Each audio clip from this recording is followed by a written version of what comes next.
Buenas, jóvenes que están postulando y aquellos que también quieran aprender un poco más. El día de hoy vamos a hacer la introducción a lo que es el núcleo celular. Vamos a estudiar aspectos relevantes dentro de la conformación, función y especificidades que tiene esta organela, entre comillas, particular, que es característica de los organismos eucariotas. Bien. Entonces, sin más, aquí en la Academia Logical vamos a empezar esta parte de introducción al núcleo celular. Yo soy el profesor Alex Valenzuela y conmigo van a desarrollar este tema y esperamos pues que al final del vídeo le haya sido de utilidad y nos deje sus comentarios, recomendaciones, ¿no? Aquí también en nuestra web. Así que, sin más ni más, empezamos con lo que corresponde a introducción al núcleo celular. Vamos a discutir en la introducción a lo que es el núcleo celular, en una primera parte, una primera instancia, en relación a la estructura más importante pues, que representa a los organismos eucariotas.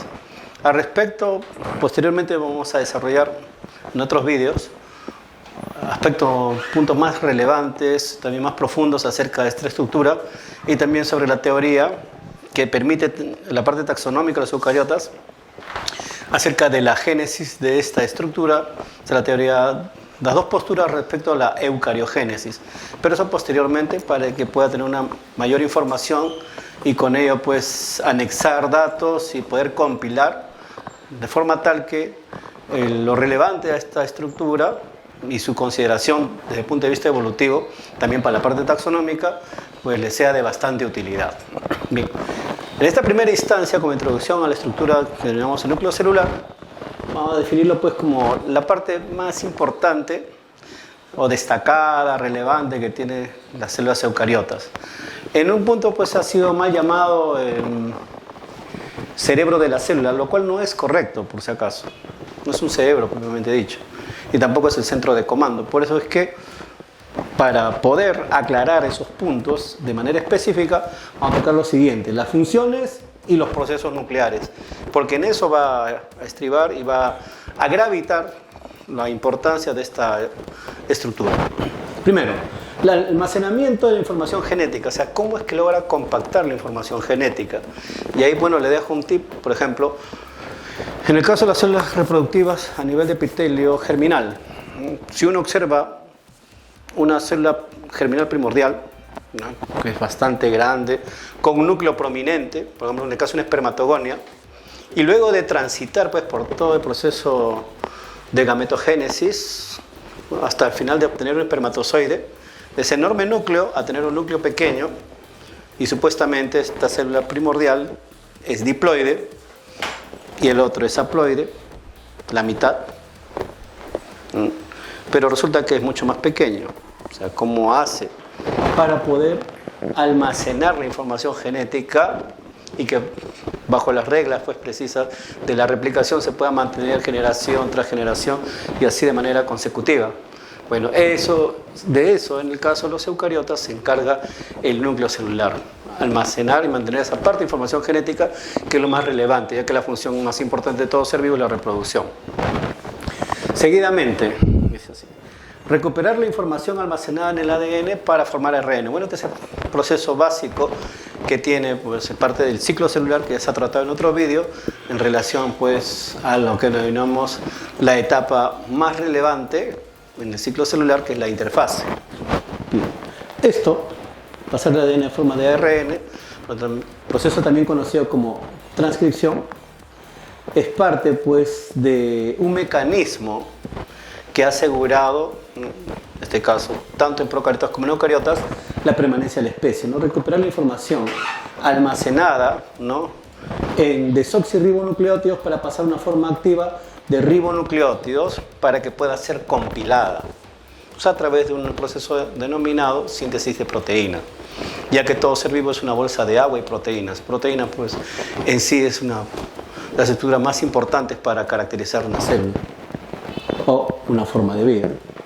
Tercer punto funcional, ¿no?, es bastante especial: ejecuta, dirige y regula las funciones citoplasmáticas, que da por un pequeño aspecto, es que le denominan cerebro de la célula, pero esta forma de ejecución, dirección y regulación está dado por la expresión de los genes, encendido, apagado de los genes. Y bueno, pues a partir del 2009 sabemos pues acerca de la expresión génica, como los famosos, ¿no? La parte del genoma funcional que es regulada por el RNA-I de interferencia, y ahora pues con los mecanismos de modificación de expresión génica epigenómicos y también los genes CRISPR.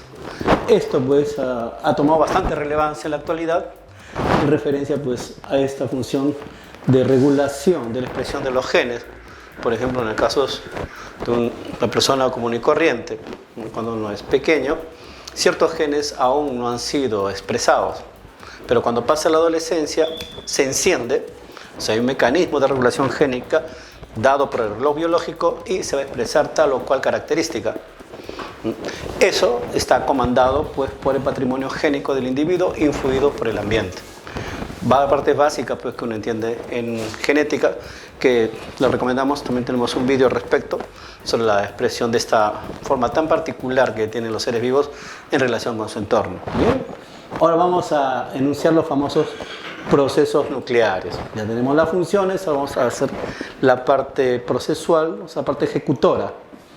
Primero es la replicación, el mantenimiento de la información genética de la molécula del ADN. Y acá la parte bastante especial porque debe estar ensamblado con unas proteínas especiales denominadas histonas, que es típico de los eucariotas, para formar una estructura mucho más versátil para almacenar esa información genética denominada cromatina. ¿Debido a qué? Debido a que el genoma de los eucariotas es demasiado extenso, es demasiado grande. Los genes regularmente están bastante espaciados entre sí. Y por lo regular, la cantidad de cromatina, el número de cromosomas no está de forma correlativa con el nivel, supuestamente, el grado de complejidad dentro de su rango evolutivo para tal o cual especie. Por ejemplo, pueden encontrarse organismos unicelulares que pueden tener mayor cantidad de cromosomas y de ADN, por ejemplo, que un mamífero. A eso, pues, que aún no se ha logrado resolver, se le llama paradoja del valor C.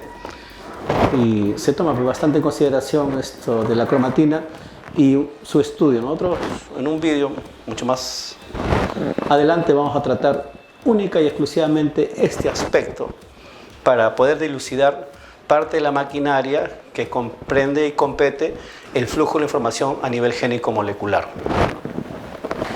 Segundo punto de los procesos nucleares, transcripción de los genes y procesamiento a formas maduras. Acá hemos dicho pues que se recupera la información en forma de ARN, o sea, eso le hemos dicho transcripción, pero aquí en los eucariotas hay algo bastante especial, que, bueno, de forma indirecta ha venido como pregunta de examen de admisión en el caso de San Marcos, en relación pues a este tipo de expresión, cuando hablan de mono y policistrónico. ¿Cómo se va a expresar estas formas, ¿no?, del ARN? A través del proceso de traducción, ya propiamente dicho. Vean aquí. La pregunta vino específicamente para procariotas, que hablaban, pues, que si era mono o policistrónico. Bien, vamos a aclarar ese aspecto. Cuando dice en el aspecto policistrónico, que son los procariotas, es porque una secuencia de RNA mensajero, ni bien se está desligando de la parte de información genética del ADN, ya está siendo traducido por ribosoma. O sea, un RNA mensajero puede ser traducido por más de un ribosoma. Y a eso le llamamos policistrónico. En el caso de los eucariotas es bastante diferente, es monocistrónico. Un RNA mensajero, que como mencionamos acá, de forma madura es leído por solo un ribosoma y únicamente un ribosoma. ¿Por qué? Porque hay un mecanismo bastante especial denominado splicing, o sea, corte y empalme, a través de espesiosomas, que son estructuras de RNA, que lo vamos a discutir en otro vídeo, de este mecanismo bastante complejo de corte y empalme. Corte, remoción de intrones y empalme de exones, o sea, de forma correlativa o quizás alternativa, porque ese proceso, que tiene a pocos años de haberse descubierto, nos va a responder una pregunta bastante interesante. Muchas décadas atrás se pensaba pues que el caso del ser humano tendría 1 millón de genes. Y el precepto básico, pues desde la época de Jacob Monod decía un gen, una proteína, 1 a 1. Entonces 1 millón de genes, 1 millón de proteínas. Pero ya hacia la década de los 90, con la mejora de la tecnología en la parte molecular, se encontró que aproximadamente por cálculos, como siempre, ¿no? Cálculos que no siempre se ajustan a la verdad o son tomados en base pues, a la data que se maneja en tal contexto, bueno, se extrapoló a que podría ser mucho menor. Se redujo a la décima parte, o sea, aproximadamente 100.000 genes. Y 100.000 genes, 100.000 proteínas, pero ya posteriormente descifrado el código genético humano y otros puntos más relevantes, se ha determinado pues, que tenemos algo más de 35.000 genes. La mosca de la fruta, la drosófila, esa pequeñita, tiene algo más de 25.000 genes. O sea, si observamos pues, en la escala de rango de complejidad y el rango de evolución, bueno, somos bastante distantes en espacio y tiempo, pero a nivel de genes no es bastante distante. Debería ser mucho más la diferencia entre un invertebrado tipo artrópodo y un mamífero superior. Bastante diferente debería ser la cantidad, pero como vemos no es tanto. Ahora, si son 35.000 y tantos genes, deberían ser 35.000 y tantas proteínas. Un gen, una proteína, pero realmente hay más de 190.000 proteínas. ¿Cómo se responde esto? Sencillo.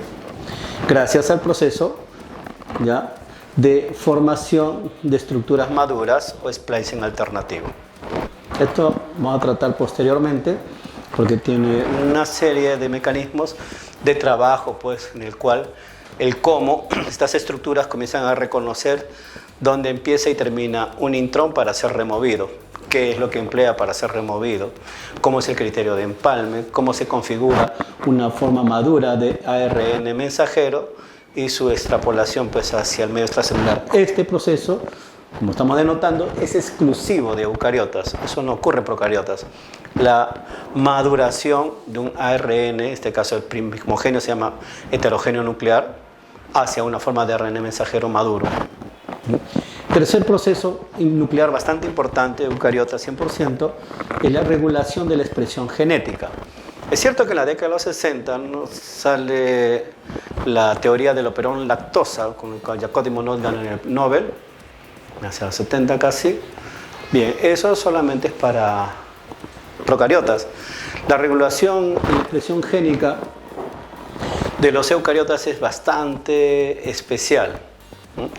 Encendido, apagado de genes, regulación epigenómica, regulación genética, variabilidad y otros mecanismos típicos que se estudia en el punto de evolución molecular hacen posible de que tengamos una diferente óptica referente a la forma en la cual el mecanismo y también la expresión del material genético se va a evidenciar bajo cuáles condiciones en una determinada población.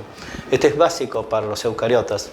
Es un mecanismo bastante interesante, pero que tiene grado con procesos netamente moleculares únicos y exclusivos para eucariotas. Bien. Vamos a hacer el día de hoy en este video solamente parte de la estructura, para no estar completo, solamente parte de la estructura que corresponde a lo que viene a ser el núcleo celular. Bien, empezamos pues siempre de afuera hacia adentro. La parte más externa es la envoltura celular nuclear, carión, núcleo y teca, envoltura o cubierta, carioteca. Dice, son dos láminas ¿ya? que están dispuestas de forma concéntrica regularmente, ya que hay que aclarar, por ejemplo, que hemos dicho, el núcleo es variable en tamaño y morfología. O sea, no siempre el núcleo va a ser esférico ovalado. A veces puede ser completamente irregular y segmentado, como en el caso de los neutrófilos, que puede tener ¿no? repartido el núcleo en 3 segmentos, 4 o 5 segmentos y unidos por hebras de cromatina. Entonces es un núcleo bastante irregular. Ya los núcleos básicos, como por ejemplo tener un linfocito, un núcleo voluminoso, grande y único, esférico, puede variar, pero las láminas siempre están paralelas y no son uniformes en su extensión, ya que van a ser totalmente interpuestas por los famosos poros nucleares, y en una parte de la misma vamos a encontrar una estructura bastante interesante sobre la cual se va a dosar parte de la cromatina, que viene a ser la lámina nuclear. Bien, ahora vamos a más o menos a entender cómo se configura este aspecto con el siguiente gráfico. Respecto al poro nuclear, en este gráfico de acá vamos a denotar lo siguiente. Vamos a tener, para podernos circunscribir al aspecto, citosol y jugo nuclear al interior del núcleo. Esto vendría a ser la lámina nuclear. Hay una membrana externa nuclear que mira hacia el citosol y una membrana interna nuclear que mira hacia el jugo nuclear o carioplasma, donde se encuentra la cromatina, el nucleolo y proteínas propiamente dichas que están dispersas en el medio interno nuclear. Hemos dicho que son dos láminas, ¿ya?, que corren paralelas. Entre ambas hay un espacio o cisterna perinuclear. Es un pequeño espacio entre ambas. Y hemos dicho que no es uniforme en su extensión o recorrido, ya que está interpuesta por los poros nucleares. Vamos a estudiar un complejo del poro nuclear. Entonces, esto vendría de esta manera, cerrado. Ponemos anillos. Hay un anillo que va hacia afuera y parte se concatena hacia adentro. Anillos. Anillo nuclear, anillo externo, anillo interno. Bien, estas discontinuidades en la membrana van a encontrar que hay una proteína de anclaje a ambos lados, proteína de anclaje nuclear, sobre la cual encontramos una proteína radial, que van a regular parte del paso, reconocimiento por filamentos y proteínas correspondientes, y hacia el interior, que puede estar facilitado por, de repente, condicionadores de energía, las nucleoporinas, y este complejo en canasta o complejo en cesto o canasta nuclear, de la cual también tenemos un filamento adosado al anillo interno.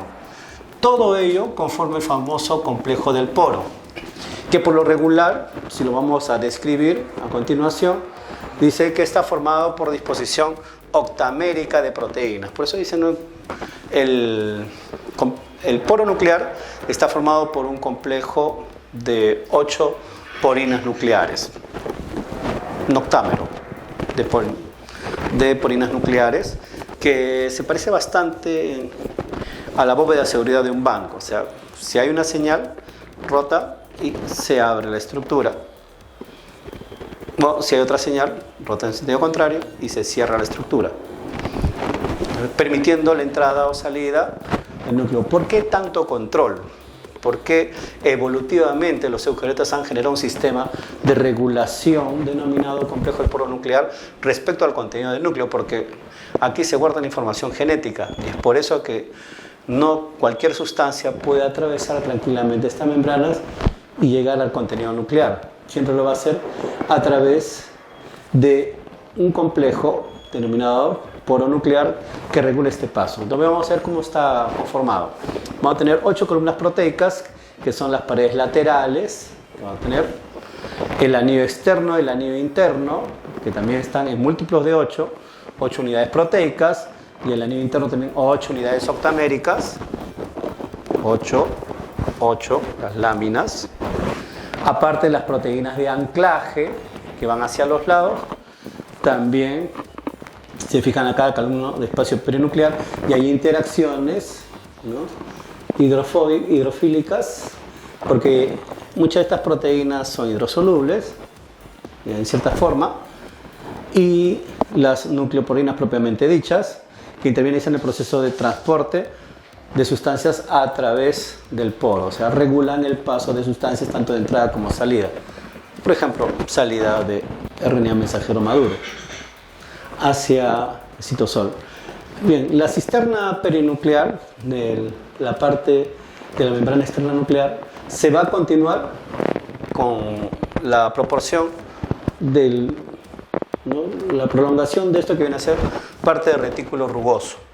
Si esto es cierto, O sea, esto se continúa con parte del retículo rugoso, es por eso que también podemos encontrar adherido a esta membrana externa nuclear ribosomas, ¿no? En el caso de que fueran activos, estuvieran haciendo síntesis proteica, también se puede encontrar aquí. Ahora, dejando de lado el complejo pronuclear, vamos a ver lo que respecta a la lámina nuclear. Ya tenemos esta estructura de continuidad, ahora vamos a la parte interna, la lámina nuclear que hay por debajo, o sea, hacia la membrana interna nuclear, o sea, el complejo de proteínas que se encuentra aquí, hacia la cara interna. Entonces, esta lámina nuclear, por acá,